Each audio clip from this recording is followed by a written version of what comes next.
guys. So, hindi na nga po pala ako nag-TikTok. Dahil po, ano po ako dito? Laban po TikTok kuya, wala naman po akong ginagawa. Kasi po, ay!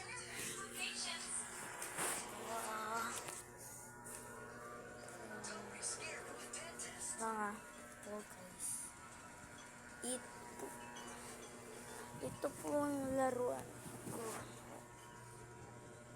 Yan po. Gusto ko yung gawin. Bus lang po battery.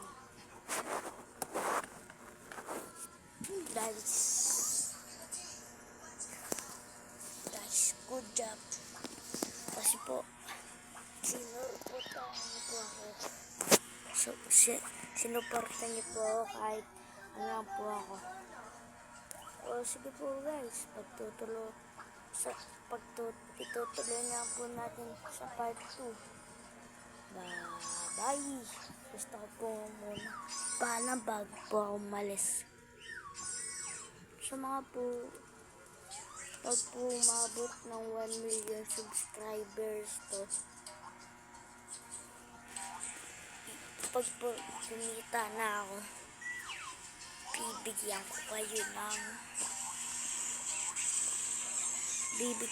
ng pera, tsaka po magtatakbo rin po ang presidente na guys. Yun, bye.